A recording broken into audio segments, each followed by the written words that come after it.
Good morning guys. तो चलिए start करते हैं आज की यानी कि 6 जनवरी के इंपॉर्टेंट करंट अफेयर्स को। तो इस प्रश्न में आपसे पूछ रहे हैं अभी हाल ही में अखिल भारतीय रबर उद्योग संघ का अध्यक्ष किसे बनाया गया, तो आंसर होगा शशि सिंह को। तो अभी शशि सिंह को अखिल भारतीय रबर उद्योग का नया अध्यक्ष चुना गया है और ये किनकी जगह लेंगे? रमेश केजरीवाल की। All India rubber industries association, इसकी स्थापना होती है 1945 में। ये रबर उद्योग और व्यापार के लिए सबसे बड़ा गैर लाभकारी गैर सरकारी निकाय है। तो ये आपका इंपॉर्टेंट अपॉइंटमेंट है, इसको आप याद रखेंगे। और रबर से आपको याद आएगा कि भारत का सबसे बड़ा रबर का बांध का उद्घाटन कहाँ पे किया गया था, तो आंसर होगा बिहार में। और किस नदी पे? फल्गु नदी पे। और अगर पूछे कि दुनिया का पहला अनुवांशिक रूप से संशोधित रबर का पौधा ये कहाँ पे लगाया गया था, यानी कि जेनेटिकली मॉडिफाइड रबर का प्लांट कहाँ पे लगाया गया था, तो आंसर होगा असम में। अच्छा, कुछ यहाँ पे इंपॉर्टेंट अनुसंधान केंद्र रिसर्च सेंटर्स का मैं आपको रिवीजन कराऊंगा, लेकिन उससे पहले ऑप्शन देखते हैं। अनीश शाह इंपॉर्टेंट है, फिक्की के नए अध्यक्ष इनको चुना गया। Raghu Srinivasan border road organisation के नए चीफ बने। और Nitin Gupta CBDT central board of direct taxes के ये नए अध्यक्ष बने थे। अब आप देखो, भारतीय मसाला अनुसंधान केंद्र ये आपको मिलेगा कोझिकोड केरल में। उसी तरह चमड़ा अनुसंधान केंद्र मिलेगा आपको चेन्नई में। केंद्रीय वन अनुसंधान संस्थान मिलेगा देहरादून में। आलू अनुसंधान केंद्र मिलेगा शिमला हिमाचल प्रदेश में। गन्ना प्रजनन संस्थान मिलेगा कोयम्बटूर तमिलनाडु में। डेयरी अनुसंधान केंद्र करनाल हरियाणा में है। और चावल अनुसंधान केंद्र आपको मिलेगा कटक उड़ीसा में। तो ये भी ध्यान रखना। अगला प्रश्न देखते हैं। फिर आपसे पूछ रहे हैं अभी हाल ही में हिम तेंदुए को किसने राष्ट्र प्रतीक नेशनल सिंबल घोषित किया, तो आंसर होगा किर्गिस्तान। तो सेंट्रल एशियन कंट्री है किर्गिस्तान, जिसने अभी स्नो लेपर्ड को हिम तेंदुए को अपना राष्ट्र प्रतीक बनाया है। और आपको याद हो तो 2013 में इसी देश में हिम तेंदुए के संरक्षण के लिए बिश्केक घोषणा पत्र लाया गया था। वैसे स्नो लेपर्ड यानी कि हिम तेंदुए का साइंटिफिक नेम आपसे पूछा जा सकता है, क्योंकि अभी काफी चर्चा में रहा। तो याद रखना पैंथेरा अनकिया इसका साइंटिफिक नेम है, वैज्ञानिक नाम है। और मैंने अभी क्यों कहा कि स्नो लेपर्ड अभी काफी चर्चा में रहा, क्योंकि अभी कुछ समय पहले ही इसे अपना राजकीय पशु बनाया था। किसने? लद्दाख ने। लद्दाख का भी स्टेट एनिमल बना था, ये याद रखना। वैसे ये हिमाचल प्रदेश का तो ऑलरेडी स्टेट एनिमल है ही सही। और आपको याद है भारत का नेशनल एक्वेटिक एनिमल कौन सा है? Ganga river dolphin. और वो अभी स्टेट एक्वेटिक एनिमल भी बना है। किस स्टेट का, किस राज्य का? उत्तर प्रदेश का। और घोल मछली ये किस राज्य की स्टेट फिश बनी है, तो गुजरात की बनी है। और केसर ए हिंद ये किस राज्य की राजकीय तितली बनी थी, तो अरुणाचल प्रदेश आंसर होगा। और हिम तेंदुए की हम बात कर रहे हैं तो एक चारुदत्त मिश्रा का नाम आपको याद आएगा। ये हिम तेंदुआ संरक्षणवादी है और कुछ समय पहले इनको व्हीटली गोल्ड अवार्ड भी मिला था। वैसे इंटरनेशनल स्नो लेपर्ड डे कब मनाया जाता है? अंतरराष्ट्रीय हिम तेंदुआ दिवस, ये भी याद रखना 23 अक्टूबर को मनाते हैं। लेकिन बात यहाँ पे किर्गिस्तान की भी हुई है, तो इसकी स्टैटिक भी देखते हैं। ये रहा मैप में किर्गिस्तान। तो इसकी कैपिटल क्या हो गई? बिश्केक हो गई। और करेंसी है किर्गिस्तानी सोम और प्रेसिडेंट है सादर जेपारोव। और आप मुझे बताएंगे किर्गिस्तान के साथ हम कौन सी मिलिट्री एक्सरसाइज करते हैं? तो अभी तो मैं बता रहा हूँ, ध्यान रखना। खंजर नाम की एक्सरसाइज हम किर्गिस्तान के साथ ही करते हैं, ध्यान रखना ये। अगला प्रश्न देखते हैं। फिर बताइए अभी हाल ही में किस राज्य की सिमलीपाल काई चटनी को जीआई टैग मिला, तो आंसर होगा उड़ीसा। तो अभी उड़ीसा के मयूरभंज जिले के सिमलीपाल काई चटनी को जीआई टैग मिला है।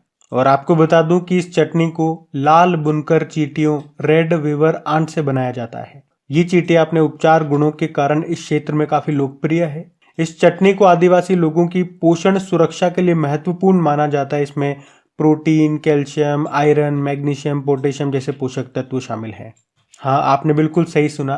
जो लाल चींटियां होती है उन्हीं से ये चटनी तैयार होती है। बहुत खतरनाक होता है, मैंने इसका वीडियो चला करके देखा था, मेरे से वीडियो नहीं देखा गया। एक तो वैसे ही चींटियों को देख करके शरीर में चींटियां दौड़ने लगती है। खैर, बात यहाँ पे जीआई टैग की है। तो जीआई मतलब होता है ज्योग्राफिकल इंडिकेशन। अधिनियम आया ये 1999 में, लागू हुआ 2003 में और पहला जीआई टैग मिला था 2004 में। दार्जिलिंग टी को पश्चिम बंगाल की है ये। अभी कुछ इंपॉर्टेंट जीआई टैग्स भी अगर मैं आपको रिवाइज कराऊं तो एक तो जम्मू कश्मीर के भद्रवाहा राजमा को, सुलाई शहद को, राचौरी चिकरी लकड़ी शिल्प को और कश्मीर के ही मुश्क बुद्धजी चावल और बसोहली पेंटिंग को जीआई टैग मिला था। गोवा के मानकुरा दाम को जीआई टैग मिला। तो राजस्थान के भी काफ़ी प्रोडक्ट्स हैं, जैसे कि जोधपुर की बंदित शिल्प, बीकानेर की उस्ताकला शिल्प, बीकानेर की काशीदाकारी शिल्प, उदयपुर के कोफ्तागिरी मेटल शिल्प और नाथद्वार की पछवाई पेंटिंग। ये इंपॉर्टेंट है नाथद्वार वाला। उसके अलावा तमिलनाडु के जेदेरी नामकट्टी, चेदीबट्टा साड़ी, कन्याकुमारी मेटा केला और सलेम सागू को जीआई टैग मिला। मध्य प्रदेश की गोंड पेंटिंग को, रीवा जिले के सुंदरजा आम और मुरैना जिले की गजक को जीआई टैग मिला। बिहार के मरचा चावल को जीआई टैग मिला। तो अभी हिमाचल प्रदेश के कांगड़ा चाय को यूरोपीय जीआई टैग मिला था। आसाम के चोकुआ चावल, जिसे जादुई चावल कहते हैं, इसको जीआई टैग मिला। अभी उड़ीसा के रायगढ़ शॉल और कोरापुट के काला जीरा चावल, जिसे चावलों का राजा कहते हैं, उसको जीआई टैग मिला था। आंध्र प्रदेश के अत्रयापुरम पुथारे कुला, जो कि एक तरह की मिठाई है, इसको जीआई टैग मिला था। जम्मू कश्मीर की पश्मीना शिल्प हो गया। उधमपुर जिले के कलहारी मिठाई को जीआई टैग मिला था।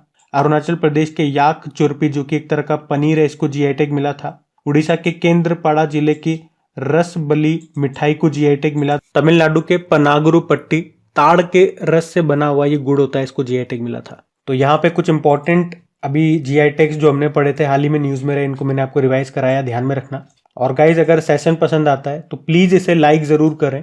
अगर आपने वीडियो को अभी तक लाइक नहीं किया तो मैं आपको याद दिला रहा हूँ, प्लीज़ वीडियो को लाइक ज़रूर करना, क्योंकि लास्ट में आप लोग भूल जाते हो। और अपने दोस्तों के साथ में वीडियो को शेयर ज़रूर करना। हम आज की वीडियो के लाइक का टारगेट रखते हैं 6000 लाइक का।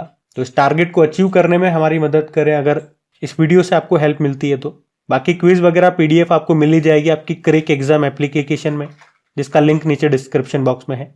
अभी अगला प्रश्न देखते हैं। फिर आपसे पूछ रहे हैं, अभी हाल ही में भारत ये विश्व की सबसे बड़ी रेडियो टेलीस्कोप परियोजना, जिसको कहते हैं SKAO, इसमें शामिल हो गया।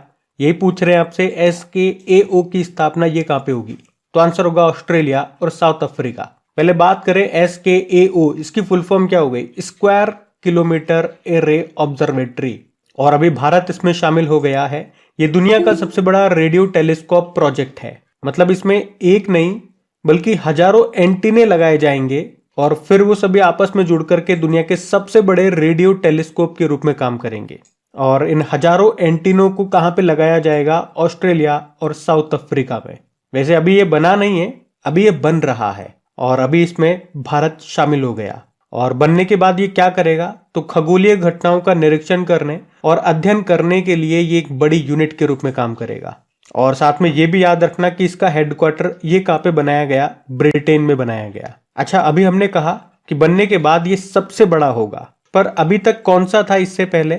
इससे पहले था, उसका नाम था अरेसीबो, पर हमने उसे नष्ट कर दिया क्योंकि वो काफी खराब स्थिति में था, काफी पुराना था। इसीलिए अब हम नया बना रहे हैं। वो कहाँ पे था? जो अरेसीबो था वो प्यूर्टो रिको देश में स्थित था। वैसे मैं आपको बता दूं कि चीन के पास विश्व का सबसे बड़ा सिंगल डिश रेडियो टेलीस्कोप है, जिसका नाम है स्काई आई।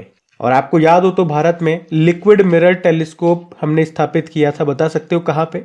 उत्तराखंड के देवस्थल में, जो कि नैनीताल में है। ये एशिया का सबसे बड़ा है लिक्विड मिरर टेलीस्कोप, जिसका डायमीटर 4 मीटर का है। और लिगो प्रोजेक्ट के बारे में भी हमने पढ़ा था। भारत में इसे कहाँ पे स्थापित किया जाएगा? महाराष्ट्र के हिंगोली में। और टेलीस्कोप से एक और प्रश्न बनेगा आपका करंट अफेयर्स का कि किसने यूक्लिड स्पेस टेलीस्कोप को लॉन्च किया था? तो आंसर होगा यूरोपियन स्पेस एजेंसी ने।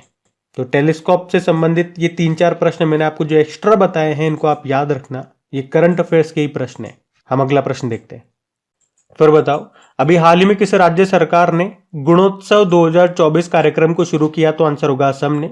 तो अभी असम सरकार ने गुणोत्सव 2024 कार्यक्रम को शुरू किया है। और इसका उद्देश्य क्या है? तो राज्य में प्राइमरी और सेकेंडरी यानी कि 10वीं कक्षा तक के जितने भी सरकारी स्कूल हैं, उसमें पढ़ने वाले लगभग 40 लाख छात्रों के प्रदर्शन का समग्र मूल्यांकन इसमें किया जाएगा। मतलब यहाँ पे ये चेक किया जाएगा कि बच्चे कितना सीख पा रहे हैं, उनको क्वालिटी एजुकेशन दी जा रही है या नहीं, बच्चों के जीवन स्तर में कितना सुधार हो रहा है। इन्हीं सब बातों का मूल्यांकन किया जाएगा इस कार्यक्रम में। और आपको बता दूं, ऐसा नहीं है ये पहली बार शुरू हुआ है। पहली बार तो ये 2017 में शुरू हुआ था। इस बार तो इसका ये आप कह सकते हो 5वां संस्करण है, 5वीं बार हो रहा है ये। तो मेन एक लाइन में बोलूं तो इसका मेन उद्देश्य बच्चों को हाई क्वालिटी एजुकेशन देना ही है। तो गुणोत्सव 2024 कार्यक्रम याद रखना, इसका संबंध है असम से। अब बात असम की है तो ये रहा मैप में असम। तो आप जानते हो असम, इसे पहले कामरूप के नाम से जानते थे। कैपिटल दिसपुर है। मुख्यमंत्री कौन है? हेमंत बिस्वा शर्मा है।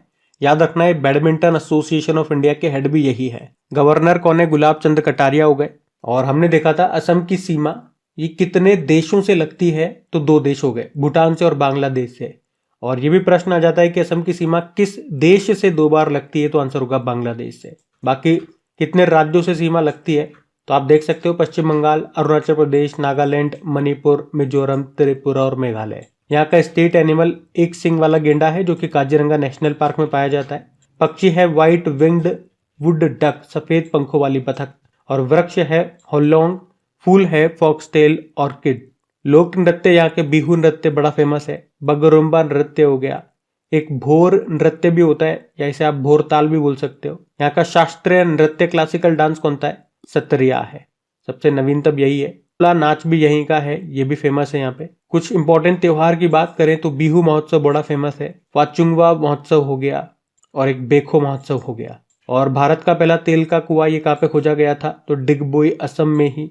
दीपोर झील भी आपको यहीं पे मिलेगी। और भारत का सबसे लंबा पुल जो है भूपेन हजारिका, या इसे डोला सादिया पुल भी कहते हैं, ये आपको यहीं पे मिलेगा। लोहित नदी पर बना है ये, 9.15 किलोमीटर इसकी लंबाई है।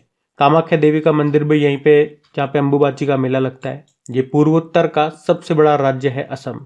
और यहाँ पे आपको ब्रह्मपुत्र नदी मिलेगी। और इस पर जो माजुली द्वीप है, ये भारत का पहला नदी द्वीपीय जिला है। तो ये ध्यान रखना। आज मैंने आपको असम की स्टैटिक करा है। अगला प्रश्न देखते हैं। फिर बताओ, अभी हाल ही में महाराष्ट्र की पहली महिला डीजीपी किसे नियुक्त किया गया? तो आंसर होगा रश्मि शुक्ला को। तो रश्मि शुक्ला ये महाराष्ट्र की नई डीजीपी बन गई है, और ये महाराष्ट्र की पहली महिला डीजीपी बनी है, इसीलिए ये प्रश्न इंपॉर्टेंट हो जाता है। अच्छा, अगर आप डेली करंट अफेयर्स पढ़ते होंगे तो क्या रश्मि शुक्ला नाम आपको पढ़ा हुआ सा लग रहा है? बिल्कुल लगना चाहिए, क्योंकि मार्च 2023 में हमने इनके बारे में पढ़ा था, जब ये सशस्त्र सीमा बल की डायरेक्टर जनरल बनी थी।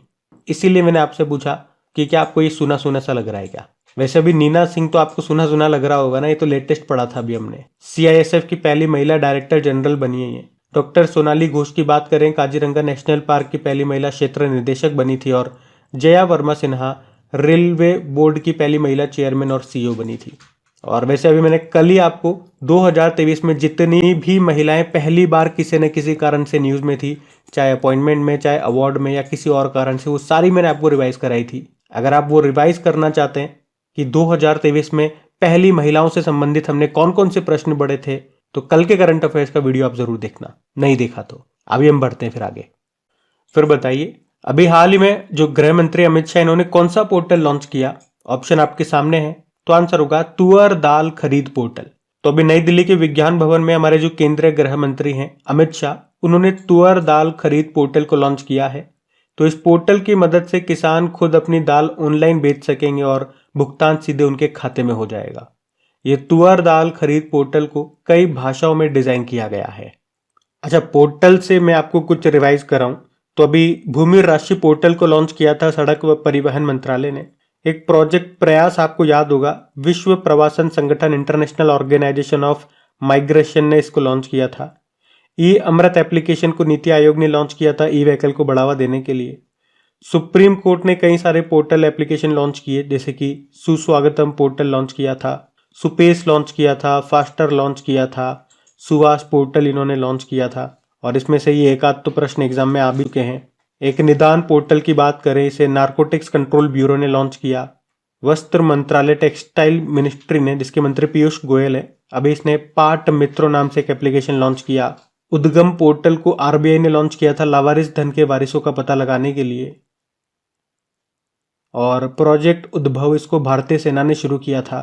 अभी आपको याद होगा इसरो ने फीस्ट नाम से एक सॉफ्टवेयर भी लॉन्च किया था। और संदेश एप्लीकेशन ये अर्धसैनिक बलों के लिए लॉन्च किया गया था। तो ये न्यूज में थे, ध्यान में रखना। अगला प्रश्न देखते हैं। चलिए फिर बताइए, अभी हाल ही में देश में पहली बार मल्टी स्पोर्ट्स बीच गेम्स ये कहां पे शुरू हुए? तो आंसर होगा दीव में। तो 2024 में देश में पहली बार मल्टी स्पोर्ट्स बीच गेम्स ये कहां पे शुरू हुए? ये दीव में हुए। दीव में सुंदर घोगला बीच है, वहां पर ये हुए। कब से लेके कब तक? 4 जनवरी को ये शुरू हुए और ये 11 जनवरी तक चलेंगे। इसमें 21 वर्ष से कम आयु के खिलाड़ियों ने हिस्सा लिया।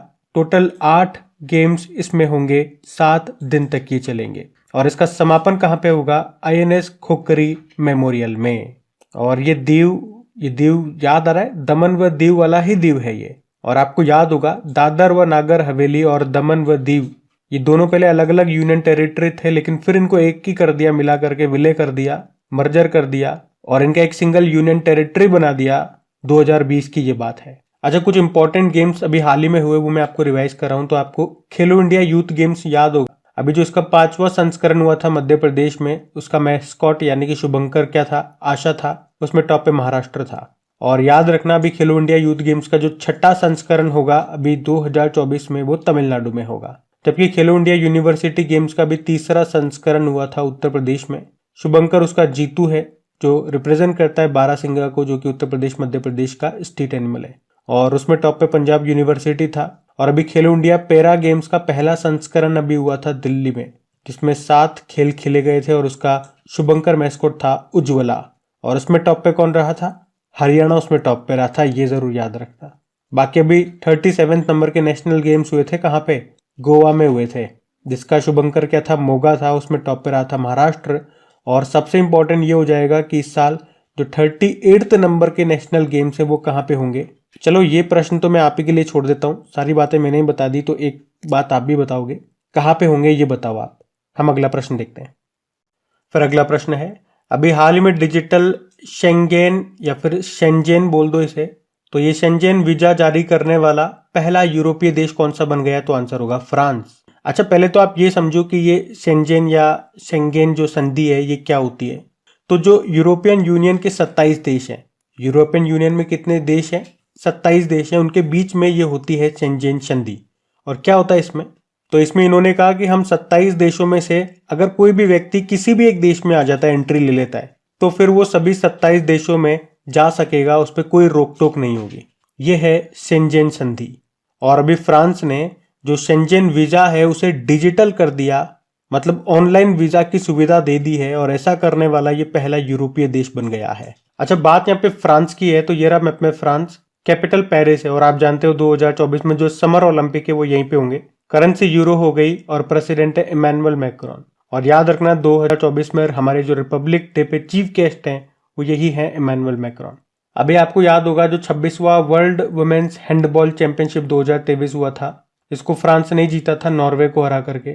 और अभी प्रधानमंत्री नरेंद्र मोदी जी को फ्रांस का सर्वोच्च सम्मान grand cross of the legion of honour मिला था, जब ये फ्रांस में बेस्टिल डे परेड में चीफ गेस्ट के रूप में गए थे। अच्छा, आपको याद होगा अभी 2023 में फ्रांस के साथ हमने फ्रिंजेक्स नाम का एक्सरसाइज किया था। और मेरा आपसे होमवर्क प्रश्न ये रहेगा कि ये फ्रिंजेक्स एक्सरसाइज हमने कहाँ पे किया था। कई बार मैंने आपको एक्सरसाइजेज वाले प्रश्न रिवाइज कराए, अब आपका टेस्ट है, बताओ कहाँ पे। हम अगला प्रश्न देखते हैं। फिर बताओ, अभी हाल ही में puberty athlete of the year 2023 किसे नामित किया गया? तो आंसर होगा विराट कोहली को। तो विराट कोहली ये प्यूबिटी male athlete of the year के विजेता बन गए हैं। उन्होंने इसमें अर्जेंटीना के जो फुटबॉल प्लेयर है लियोनेल मेसी, उनको पीछे छोड़ दिया है। एक्चुअली में इस अवार्ड के लिए 5 लाख लोगों ने वोट किया, जिसमें विराट कोहली के हित में 78% वोट मिले और मेसी को सिर्फ 22% वोट मिले। और विराट कोहली तो हमेशा न्यूज में बने ही रहते हैं। खैर, अभी हमारे पास वर्ल्ड कप तो नहीं आया, लेकिन उस वर्ल्ड कप में 50 वनडे शतक बना करके इन्होंने सचिन तेंदुलकर का रिकॉर्ड तोड़ दिया, और ऐसा करने वाले ये दुनिया के पहले खिलाड़ी बन गए। और इसी वर्ल्ड कप में Virat Kohli player of the tournament चुने गए थे। और लियोनेल मेसी से आपको याद आएगा भी बैलन डी ऑर का पुरस्कार इन्हें मिला था। तो गाइज, ये था आज का आपका सेशन। उम्मीद करूंगा सेशन पसंद आया होगा।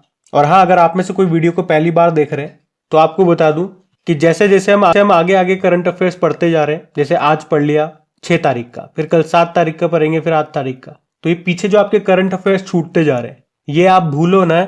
इसके लिए इसमें से इंपॉर्टेंट क्वेश्चन लेकर के मैं आपका रिवीजन वीडियो तैयार कर रहा हूं करंट अफेयर्स का, बिल्कुल शॉर्ट में, जो जो इंपॉर्टेंट क्वेश्चन है और जो जो उनसे इंपॉर्टेंट पॉइंट्स बन सकते हैं, साथ में स्टैटिक भी मैं आपको बताता हुआ चल रहा हूं। तो एक बार मेरे कहने पे वो वीडियो आप जरूर अटेंड कीजिएगा, फिर बाद में तो फैसला आपका रहेगा कि कंटिन्यू करना है या नहीं करना आपको।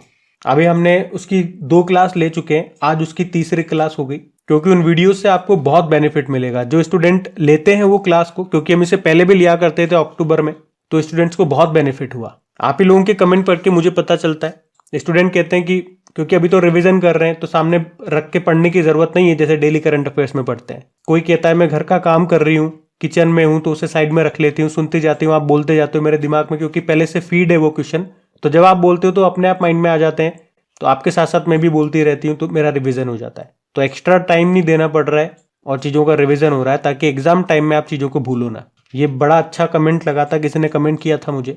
इस तरह से आप टाइम को यूटिलाइज भी कर सकते हैं अगर आप कहते हो कि रिवीजन के लिए टाइम नहीं है तो। और वैसे भी अगर रिवीजन के लिए ही टाइम नहीं होगा तो फिर नया पढ़ने का कोई फायदा नहीं है, क्योंकि जब तक रिवीजन नहीं करोगे सारी चीजें आप भूल जाओगे एग्जाम टाइम में। ये फैक्ट है, चाहे फिर कोई सा भी सब्जेक्ट हो। और वीडियो को आपने अभी तक लाइक नहीं किया तो प्लीज लाइक जरूर कीजिएगा। आज की वीडियो का हमारा टारगेट याद रखना 6000 लाइक का है, तो टारगेट अचीव करने में हमारी हेल्प करें अगर आपको वीडियो से हेल्प होती है तो। और दोस्तों के साथ में शेयर जरूर करना, तभी हम शायद टारगेट को अचीव कर पाए आपके और आपके दोस्तों की मदद से। अभी हम कल के करंट अफेयर्स का क्विक रिवीजन कर लेते हैं, फिर सेशन एंड करते हैं। तो पहला प्रश्न आपसे पूछा था कि यूरोपीय निवेश बैंक की अध्यक्ष बनने वाली पहली महिला कौन है, तो आंसर होगा नादिया कैल्विनो। फिर पूछा किस राज्य सरकार ने रानी दुर्गावती अन्न प्रोत्साहन योजना शुरू की, मध्य प्रदेश ने। फिर पूछा किसने के स्मार्ट एप्लीकेशन को लॉन्च किया, केरल ने। पीएलआई मतलब प्रोडक्शन लिंक्ड इंसेंटिव, यहाँ पे आई मतलब इंसेंटिव है, और अभी इसको मंजूरी प्राप्त करने वाली पहली भारतीय इलेक्ट्रिक व्हीकल कंपनी बन गई है ओला इलेक्ट्रिक। द बाबरी मस्जिद राम मंदिर दलेमा नाम की बुक को लिखा है माधव गोडबोले ने। भारतीय नौसेना के उप प्रमुख बन गए हैं दिनेश के Tripathi. E commerce startup of door को किसने लॉन्च किया, बिन्नी बंसल ने।